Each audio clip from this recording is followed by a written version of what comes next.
各位好，欢迎回到瓜子泡茶听 iPhone 的第6季隐私，我是 Spike。今天我们接着来聊跟踪。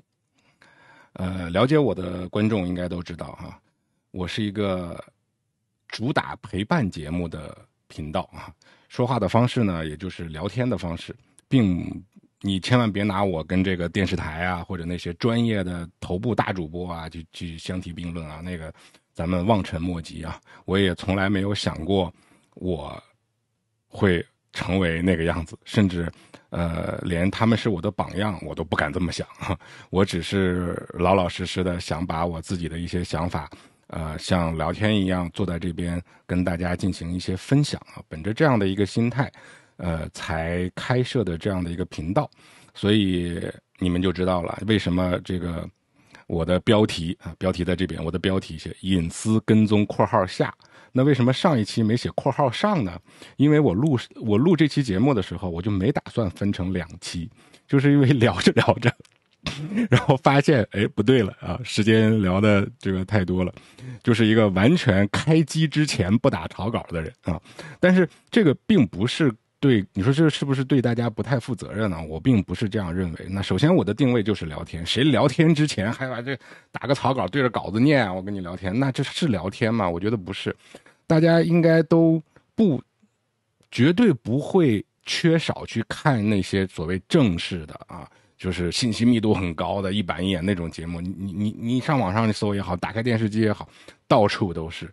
那我觉得什么叫自媒体啊？那自媒体其实就是像咱们这个样子的。就我特别赞同这个崔永元崔老师吧，应该这么讲，崔先生的这个一句话。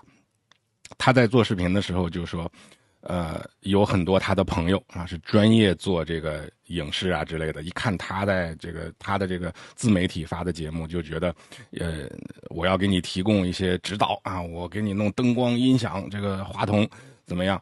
然后他一听这个，他马上就拒绝了。他说我就是不要这个。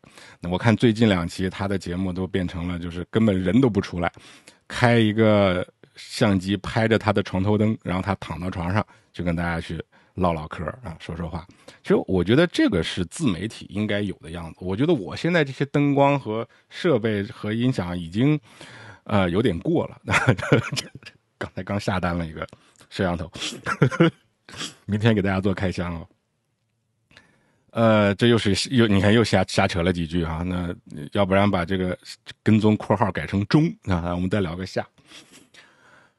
接上期内容吧啊，我们上一期其实是我真的是觉得在做科普啊，就是我知道有很多的普通用户其实还是不太明白互联网的这个盈利方式的。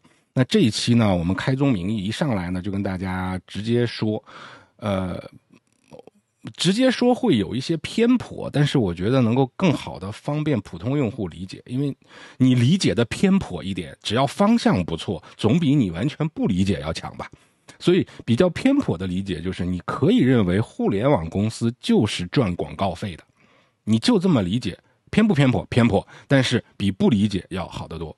只不过大家可能很多人知道了都不相信啊，广告费能赚那么多，能让一个公司就凭广告费能够达到世界500强，还登顶前3。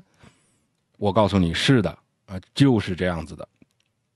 你看现在多少的，为什么我们这个年代最熟知的世界首富比尔盖茨，他就是一个没有硬件产品的，他就是靠编程做一个操作系统，就是成为世界首富。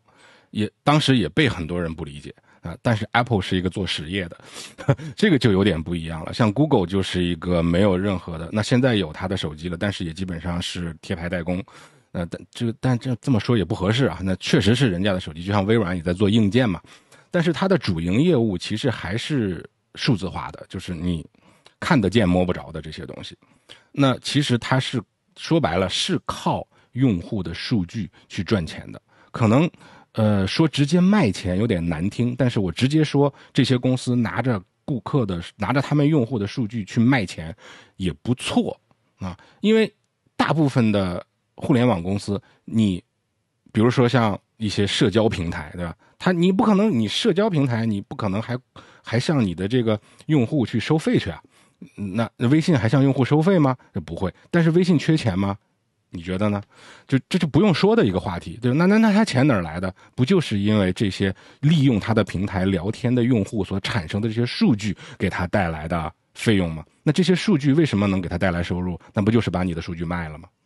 那只是说我们理解这个卖可能是那种传统的你交钱我交货的形式，而互联网的卖呢，可能是更高级的一种形式。比如说他会用你的数据去分析你这个人，给你做一个画像，你是中年人、青年人、老年人，你是白领，你还是自由工作者，你家庭收入多少，他靠你这些使用软件时候产生的数据来去分析出来你的一个数字画像。如果你不给他数据，他就不知道你是什么样的一个人，他不知道你什么样的人，不知道你的偏好，他就没有办法给你投放精准的广告。那广告是要花钱的，如果广告投放的不精准，这个对于广告商来说，这不就是在浪费钱吗？这个钱不就打水漂了吗？所以其实投放广告，我们最早年就是闭着眼睛瞎投，精准不精准不知道，哪些这个利润是通过广告才来的也不知道，反正就是做大到一定程度，有钱就投了。但现在远远不是了，什么大数据啊、人工智能啊，它可不是只为普通用户服务的，它一定是先为这些商业公司服务好了之后才下放给用户的。所以用户产生的这些数据通过大数据分析之后，虽然它给你素未谋面，它给你推送的广告80%都是你需要的。我们不是有个笑话吗？你想知道自己的社会地位有多高，你直接让淘宝搜电饭煲，你看他给你推荐的是多少钱的，你就知道你社会地位有多高了。你说这可怕不可怕？你还能说你的数据不值钱吗？那你还能说你的隐私不值得保护吗？所以我们说的隐私其实是这个。我开这个隐私的系列，今天你们看到这儿应该是第4讲了。第一讲讲的是隐私是什么，那第二讲讲了一个定位，这个大家普遍都认知度比较高的一个东西。第三讲是上一讲，说了一些这个互联网的盈利模式。但是你会发现这前3讲包括我这第4讲连在一起，希望让大家明白的其实就是你得知道隐私是什么了。那么多的人和公司天天的工作任务就是为了给你画画像，结果你还不知道画笔在哪儿啊？这个我觉得有点太过了吧，是吧？当然我的观众不至于这样啊，这还是科技爱好者偏多一点，我觉得。但是我希望您能够把我这一期科普的视频更多的去发给你身边的，你觉得他不是 IT 从业人员，不是科技爱好者，不是数码发烧友，他就是其他行业兢兢业业的人，但是对 iPhone、对手机、对电子产品、对互联网营业模式这些还是完全一窍不通的人。那我相信我这样的节目会让他们有非常大的收获。那如果您已经知道了，那我们就是交流啊，欢迎大家在评论区去更好的去跟我去交流，让我做出更好的节目，然后咱们也来一个良性的循环跟互动啊。那这个就非常棒了啊，非常棒了啊！那总结完了前半段，看一下时间，8分半啊。总结完了前半段，今天我们开始有针对性的去聊一下跟踪了。那跟踪是跟踪什么？就是跟踪这些你自己产生的数据。那举几个例子，更多的，比如你的搜索记录、你的浏览记录你用这个软件都用来干了些什么？这些都是你的个人隐私，都是你独一无二的数据。而这些数据对于你背后那些虎视眈眈的靠广告赚钱的那些互联网公司来说，是求机若渴求知若渴，不是求知啊，就是虎视眈眈的被盯着呢啊，都希望去获取到。否则为什么一个简简单单的计算器的 app还要请求你的位置信息呢？就是他希望通过最少的产品获取最多的用户数据，那这样才能够因此而获利啊！不管他是卖做广告也好，还是怎么样也好，那么我们对于用户来讲，就需要保护这些数据。给大家举个例子，什么叫跟踪啊？这个跟踪不光指的是一个 app 或者一个平台对你的跟踪。为什么？因为这个可能不能称之为我们今天聊的跟踪。举个例子，你在某一个购物平台上去下单买了一件东西，你说这个平台，我再起个名字啊，我们不能指名道姓，但是我就比如说 A 购物平台，我在 A 购物平台上买了一盒方便面，买完之后我说，哎 ，A 平台，你得把我这个购物记录给我删掉啊，你不删掉的话，你这个侵犯我的隐私啊。那我觉得您这个就有点吹毛求疵了。那你在人家这儿买东西，人家不记录一下你的购买记录，说白了，到时候你去维权售后的时候，人家都没有办法识别你这是不是在我这儿买的呀。这个是我觉得我个人觉得是需要的，而且你要说这个你让他删了，这个我也不太认同啊，我也不太认同。那你说我在这儿聊了半天，我聊的隐私是什么呢？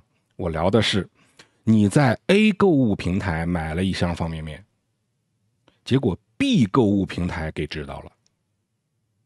我聊的是这个叫做跟踪，或者你说的清楚一点叫跨 App 跟踪，或者叫跨平台跟踪。iPhone 当中的这个跟踪的功能，我指错了，这边这个跟踪的功能，它阻止的其实是跨 App 跟踪。那你理解成跨平台跟踪也一样啊，之后我就用跨 App 跟踪来去描述了。有的时候你会发现，大家手机上购物的平台，我们拿购物来举例子啊，因为它比较便于理解嘛。你至少有2个以上的购物平台吧？你的这个购物对吧？你肯定会有吧？那用我刚才那个例子，如果你在 A 的购物平台买了一箱方便面，结果你刚打开 B 购物平台，你还啥都没干呢，你在 B 购物平台的首页上面就看到了方便面的推荐，你觉得怎么回事？那我们今天就是要阻止它发生，这个就叫做跟踪。这个是我不愿意看到的，起码我个人是这么想的。我在这家公司买的东西，凭什么你要告诉那家公司呢？这不就是公司跟公司联系在一起来搞我用户嘛，对吧？这个我是不愿意看到的啊。那为什么他要获取这个数据呢？他就是希望给你推送更精准的广告嘛。你每一次打开购物平台的首页，它都是不一样的。为什么？这背后都是大数据运算的结果。你可以通过这个去判断你的数据泄露的多少啊。如果说你刚在 A 平台里面买了一箱方便面，你下次再打开 A 平台，它会更多的给你推方便面，这个能理解的。但是我在 A 买了方便面，我在 B 买了一个可口可乐，结果后来 A、B 2个都是既推方便面又推可口可乐，这就有问题了吧？这就叫跨 App 跟踪了。那你可能会想了，这个 B 购物平台它是怎么知道我在 A 购物平台买了方便面的呢？你想想看，他怎么知道的呢？他明明是2家完全不相干的公司啊，他是怎么会知道我在那边买了什么东西呢？你仔细想想，你整个这个流程，他们2个唯一能接到一起的桥梁是什么？就是你的手机啊。是不是？所以其实你在 A 购物平台所点的一些操作，你点了哪个文字，你按了哪个按钮，你输了什么东西，你买了什么东西，这些记录它会通过你的手机去传输到 B 购物 App。 早年我们的智能手机是没有这个功能的，我不知道现在安卓有没有啊，但是可能不是每一个都有啊。那 iPhone 推出这个功能应该有个3-5年至少了吧啊。但是我节目的观众有多少知道这个功能并且非常有意识的去把它打开或者关闭的呢？我不敢保证这3000号我的观众里面每个人都知道。那这也是我做这期节目的意义嘛。所以上一期节目给大家看过啊，我可以因为那是上集了，再给大家看一下，在我们的设置、隐私与安全性、跟踪里面，这个大的开关，如果你打开，就意味着你允许一些软件去跟踪你的这些信息，不仅仅是购物，我只是用购物来举例子啊。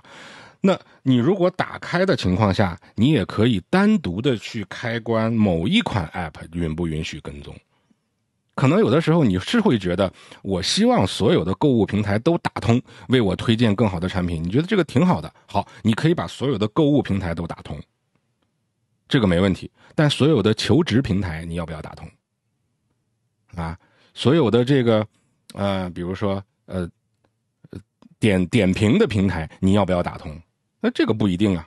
那这每个人有每个人不同的选择。但我们一直说 iPhone 它隐私做得好，我最佩服的一点是它可以让你有掌控感，它可以随时的让你去打开或者关闭。这个开关不是说你开了就不能再关了，我随时可以开关，我想开谁看谁，想关谁关谁。那如果你像我一样，我就是谁都不允许你隐私跟踪，我就把它整个关掉就好了。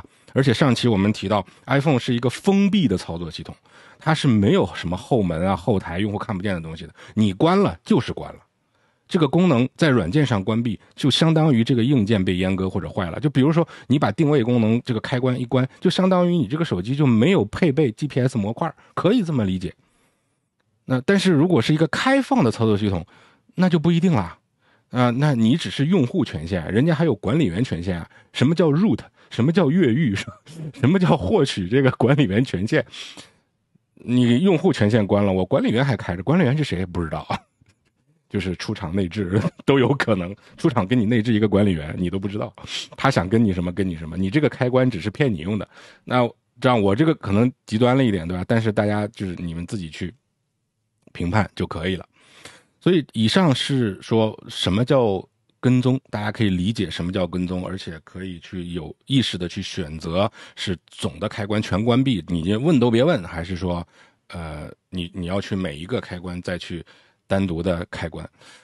我在大概3年前吧 ，iPhone 刚刚推出这个跨 App 跟踪保护的功能的时候，因为这个功能刚刚推出的时候，它开关默认是开的嘛，所以特别是用户来我们店里买新的手机，他刚买新的手机，第一次打开一款第三方 App 的时候，不是会跳吗？允许访问网络吗？允许访问这个什么什么什么东西的通讯录吗？允许访问位置吗？允许打开等等等，不就问这些用户许可一个一个问吗？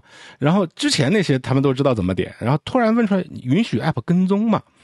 然后有人就在那停了，就犹豫了，哎，我是允许还是不允许？那这个时候其实你就要看看命了哈。如果你是去 Apple Store 遇到了这样的问题，你就要看命了哈。看什么呢？就是第一，看员工忙不忙啊；第二呢，看员工他有没有耐心；第三呢，看员工他自己知不知道这个功能啊。我不知道这样说算是泄露公司隐私吗？但是我觉得这个也不算吧，这不算啥隐私啊。就是跟大家讲一下，关于今天跟大家讲的所有这些隐私的功能 ，Apple Store 的员工是没有官方培训的。就是起码没有强制的培训。当然，我作为一个 Apple 员工，我通过公司的这些资源，服务器里面那些数据，我自己去查，我自己去学啊，那这是你能查到的。但你说有没有说经理跟我说，哎，今天你去培训了，学一下隐私？我印象当中没有，而且没有学到这么细的啊。即便是我们作为 Today Apple 的讲师，有隐私这节课，在他的这个课件当中，也没有我今天录节目给大家讲的这么详细。所以其实你要看命，如果正好，我自吹一下的，如果原来我上班的时候遇到我在那边正好又不忙，然后我看到一个用户不知道点是否要跟踪，应该点哪个，这个时候我会花个不超过10分钟、15分钟的时间吧，看情况，看店里的情况啊，然后去跟他聊一聊今天我们聊到的这些啊，但是我也不能保证，如果后面排着一大堆人等着我结账，我还我跟你讲啊，什么叫隐私啊？互联网的盈利模式，这个我就有病了，是吧？所以我为什么喜欢聊天和陪伴的这个节目氛围，其实也就是这个原因。我可以把原来在工作当中实在是没有时间，有些客观因素我不能说的东西，今天跟大家聊个透彻。蛮幸运的啊，我自己我始终会觉得蛮幸运的，我能够生活在一个有 Apple 这样的一家公司，生产出 iPhone 这样的产品，不通过跟所有其他公司不一样，它不通过这个买卖用户的信息而盈利，而是实实在在老老实实的自己开工厂去生产产品，通过生产产品来为自己带来利益。然后这个产品由于它不靠这个互联网所产生的隐私数据去赚钱，所以他可以站在一个中立的立场上，去切实的保护自己用户的隐私，和那些希望窃取用户隐私的商人作对，站在用户的这一边，和这些商人作对。有这样的一家公司，我觉得还是蛮幸运的。我也因为曾经和这样的一家公司共同工作过而非常的自豪和难以忘却。好，这就是今天跟大家分享的隐私的全部内容了。没有上中下了，只有上和下。如果大家觉得受益或者有用，或者希望给我一些辛苦钱，您可以选择打赏，或者是加入频道会员。如果你加入大口吃肉会员，会有越来越多的这个会员专享节目加入啊。当然也感谢各位能够收看我的节目，您的收看本身就是对我最大的支持。感谢各位的收看和关注，我们下期再见。